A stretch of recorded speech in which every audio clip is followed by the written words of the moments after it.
আসসালামু আলাইকুম। আপনারা আগের ভিডিওতে জানলেন এলিজাবেথ বেনেট এবং মিস্টার ডার্সির সম্পর্কের প্রাথমিক ঘটনা এবং তাদের পারস্পরিক ভুল বোঝাবুঝি। এখন আমরা দেখতে যাচ্ছি কাহিনীর দ্বিতীয় ভাগ। এলিজাবেথ বেনেটের পরিবার এবং বিংলি পরিবারের ঘটনা আরও জটিল হয়ে ওঠে। জেন বেনেট এর বিংলির সঙ্গে সম্পর্ক গভীর হয়, কিন্তু মিস বিংলি এবং লেডি ক্যাথরিন এর সামাজিক প্রভাব জেন এবং এলিজাবেথের জীবনকে প্রভাবিত করে। মিস্টার ডার্সি তার স্বভাব পরিবর্তনের মাধ্যমে এলিজাবেথের মন জয় করতে চায়। এলিজাবেথ বেনেটের দৃষ্টিকোণ থেকে আমরা দেখতে পাই কিভাবে সমাজ, গর্ব এবং পূর্বধারণা মানুষের জীবন ও সম্পর্ককে প্রভাবিত করে। এলিজাবেথ ধীরে ধীরে বুঝতে শুরু করে যে তার প্রথম মতামত সব সময় সঠিক নয়। মিস্টার ডার্সির আচরণও পরিবর্তিত হয়। সে তার অহংকারকে ছেড়ে দিয়ে এলিজাবেথের প্রতি সম্মান এবং ভালোবাসা দেখায়। শেষ পর্যন্ত ভুল বোঝাবুঝি দূর হয় এবং সম্পর্ক সমাধান হয়। এছাড়াও আমরা দেখতে পাই কিভাবে সেকেন্ডারি ক্যারেক্টার্স যেমন লিডিয়া বেনেট এবং উইকহাম গল্পে নাটকীয়তা যোগ করে। লিডিয়া এর অযথা আত্মপ্রকাশ এবং উইকহ্যাম এর প্রতারণা সমাজের বাস্তবতা এবং নারীর নিরাপত্তার ঝুঁকি তুলে ধরে। গল্পের শেষের দিকে এলিজাবেথ এবং ডার্সির সম্পর্ক স্থিতিশীল হয়। জেন এবং বিংলি মিলিত হয় এবং বেনেট পরিবারের বিভিন্ন চরিত্র তাদের জীবনের শিক্ষা পায়। পুরো কাহিনী দেখায় কিভাবে সামাজিক মর্যাদা, গর্ব, পূর্বধারণা এবং ব্যক্তিগত উন্নতি মানুষের জীবনে গুরুত্বপূর্ণ ভূমিকা রাখে। এই দ্বিতীয় ভাগের কাহিনী বুঝতে হলে প্রথম ভাগের ঘটনাগুলো মনে রাখা খুব গুরুত্বপূর্ণ, কারণ সব চরিত্র এবং তাদের ক্রিয়াকলাপ পরস্পরের সাথে সম্পর্কিত। কিছু লাইন আমি লাইন বাই লাইন এক্সপ্লেনেশন করতে চাচ্ছিলাম। এক নম্বর হচ্ছে, Lydia Bennet runs away with Wickham.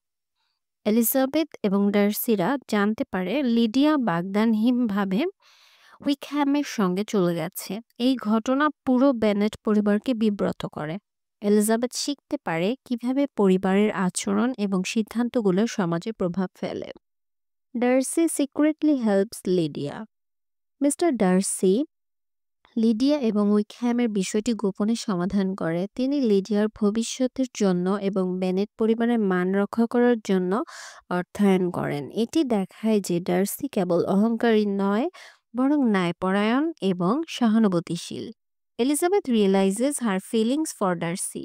Elizabeth ধীরে ধীরে ডার্সির প্রকৃত চরিত্র উপলব্ধি করে। সে বোঝে যে ডার্সির অহংকারের পেছনে তার সততা, দায়িত্ব এবং ভালোবাসা লুকিয়ে আছে। Darcy proposes again. Mister Darcy এলিজাবেথের কাছে আবার বিয়ের প্রস্তাব দেয়। এবার এলিজাবেথ ইতিবাচকভাবে প্রস্তাব গ্রহণ করে। এটি দেখায় কিভাবে মানুষ নিজস্ব ভুল বোঝাবুঝি দূর করতে পারে এবং পরিবর্তনকে স্বীকার করতে পারে। Secondary characters resolution. জেন এবং বিংলি মিলিত হয়। উইকহ্যাম এর প্রতারণা প্রায় গল্পে নাটকীয়তা তৈরি করে। এলিজাবেথ এবং ডার্সির সম্পর্ক স্থিতিশীল হয় এবং বেনেট পরিবারের জীবন শান্তিতে আসে।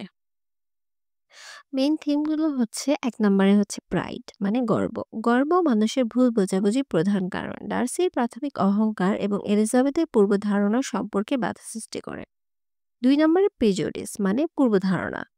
এলিজাবেথ প্রথমে ডার্সির প্রকৃত চরিত্র ভুলভাবে বিচার করে। সমাজে মানুষের মূল্যায়নের সময় পূর্বধারণার গুরুত্ব বোঝানো হয়েছে। ৩ নম্বর লাভ অ্যান্ড পার্সোনাল গ্রোথ ভালোবাসা ও ব্যক্তিগত উন্নতি। প্রেম এবং সম্পর্ক শুধুমাত্র আবেগ নয়, তারা ব্যক্তি উন্নতিরও মাধ্যম। এলিজাবেথ এবং ডার্সি উভয়ই শেখে তাদের ভুলগুলো দূর করার মাধ্যমে সম্পর্ক উন্নত করা যায়।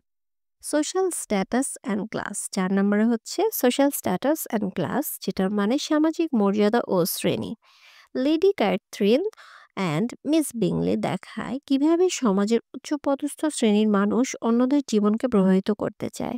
৫ নম্বর ফ্যামিলি অ্যান্ড রেসপন্সিবিলিটি, পরিবার ও দায়িত্ব। বেনেট পরিবারের চরিত্রগুলি দেখায় যে পারিবারিক দায়িত্ব এবং সহানুভূতি কিভাবে ব্যক্তিগত ও সামাজিক জীবনে গুরুত্বপূর্ণ। এই থিমগুলো পড়াশোনার জন্য অত্যন্ত গুরুত্বপূর্ণ। পরীক্ষা বা বিশ্লেষণের সময় এই থিমগুলো মনে রাখা ভালো। আর ইম্পোর্টেন্ট কিছু কোয়েশ্চেনগুলো যেমন শর্ট কোয়েশ্চেন হতে পারে, who is Lydia Bennet and how does her behaviour impact her family. Explanation কোয়েশ্চেনে থাকতে পারে, explain how Elizabeth Bennet overcomes her initial prejudice against mister Darcy. আর ব্রড কোয়েশ্চেন হতে পারে, discuss the main themes of Pride and Prejudice and illustrate them using examples from the entire novel. For today আল্লাহ হাফেজ, দেখা হচ্ছে next ভিডিওতে। আসসালামু আলাইকুম।